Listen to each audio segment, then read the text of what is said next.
Football fans, it has officially been 222 days since the Washington Commanders last took the field for a game that actually mattered, and tonight, that agonizing wait finally comes to an end.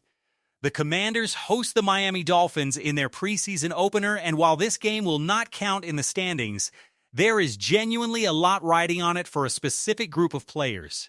Today we are breaking down exactly which Commanders need to have a genuinely strong performance tonight and which players stand to gain the absolute most from a big night against Miami. So settle in, because there is a lot to unpack before kickoff. Let's start with the players who genuinely need a good game tonight, not necessarily in the sense that their roster spot hangs in the balance, but for a variety of other compelling reasons worth understanding. First on this list is running back Jacory Krosky-Merritt.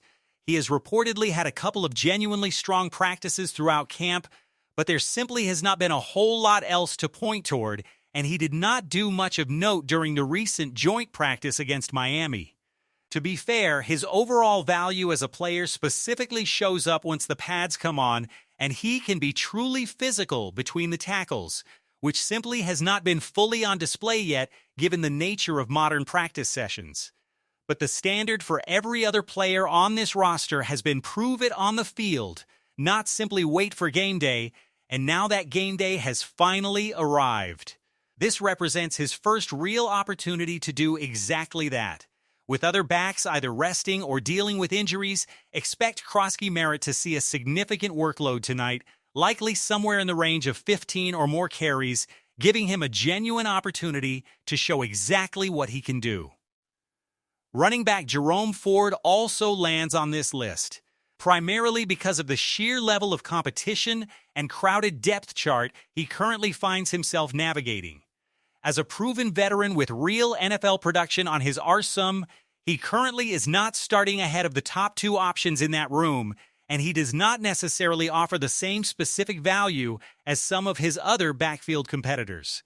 Given how deep and competitive this specific running back room has become, Ford does not currently have a clearly defined individual niche the way several of his teammates do, meaning his best path towards solidifying his roster spot comes down to simply producing when given the opportunity, both in practice and now in this actual preseason game. Offensive lineman Chris Paul also lands squarely on this list, primarily due to the ongoing concerns surrounding this team's ability to consistently run the football throughout training camp and the recent joint practice against Miami. Paul is not known for being a particularly athletic mover, and this coaching staff has built its running scheme specifically around blockers capable of consistently getting out into space, a specific trait that several other offensive linemen possess, but Paul himself has not shown much of throughout this training camp. Given that this specific weakness has already generated real conversation among fans and analysts about potentially pursuing outside offensive line help, tonight represents a genuinely important opportunity for Paul to help quiet some of that growing concern. Standing right next to him, offensive lineman Julian Good-Jones also finds himself squarely on this list. And this particular situation carries genuinely non-negotiable stakes. With Miami expected to play at least some of their actual starters tonight, Good-Jones needs to hold his own against that level of competition, and even if he ends up working primarily against Miami's deeper backup and depth pieces, he still needs to look like a clearly superior talent on that specific matchup. As of right now, he currently sits as this team's starting center, and while there is hope that the presumed starter at that position can return relatively soon, tonight represents a critical evaluation opportunity given the genuinely uncomfortable scenario of potentially needing to rely on Good-Jones as the starting center for a real, meaningful regular season opener if that timeline does not work out favorably. Defensive lineman Johnny Newton also appears on this list for several compelling reasons. He has flashed real, tantalizing potential at various points throughout his young career, and given his considerable draft pedigree as a player many evaluators considered a legitimate first-round talent before he ultimately fell into the second round, expectations for him remain genuinely high. with the primary starting nose tackle currently dealing with a calf strain. There is a realistic scenario where Newton ends up starting right alongside the other established starters at that position once the regular season begins if that specific injury lingers.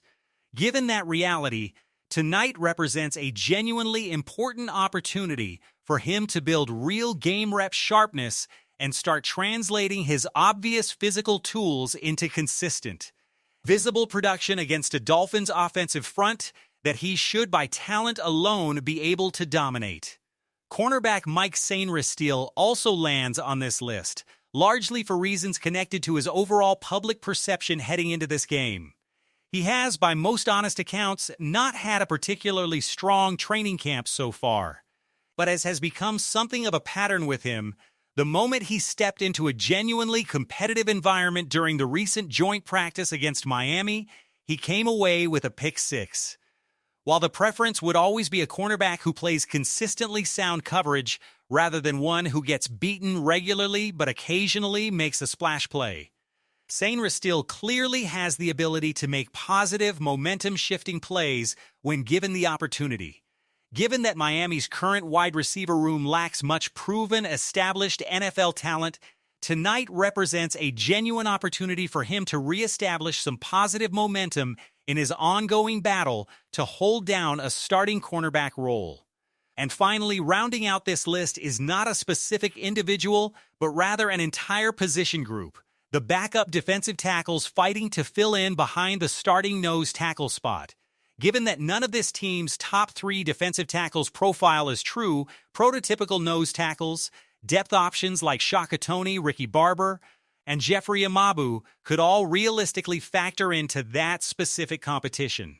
If that current calf strain situation ends up being serious enough to require an increased role from one of these depth pieces, tonight represents a golden opportunity for whichever player steps up to log significant snaps and make a real, lasting impression given this team's genuine positional need at that specific spot.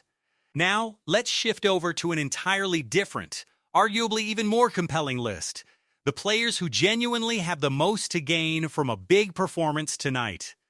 Leading off this list is edge rusher Joshua Joseph, who has quietly been growing in importance throughout this entire training camp, earning increased reps with the second team and even some limited time working with the starters. He has reportedly been consistently making plays regardless of exactly which level of competition he has been facing throughout camp, showing off a genuinely well-rounded skill set that includes not just rushing the passer, but also setting the edge effectively against the run and dropping back into coverage at a genuinely impressive level. That kind of versatility draws real, legitimate comparisons to the valuable Swiss Army knife role a key veteran currently fills on this defense, and tonight represents a real opportunity for Joseph to further validate that developing reputation against a completely different opponent. Wide receiver Antonio Williams also lands on this list for genuinely compelling reasons. While this team's top two receivers are obviously locked into their roles regardless of preseason performance, there remains real ongoing debate about exactly who profiles as this offense's third option. Whenever Williams has been given a genuine opportunity to make plays throughout this camp, he has largely delivered, including one widely circulated clip of him beating a Dolphins defensive back so decisively that a teammate on the sideline reportedly threw his arms up in visible frustration watching the play unfold.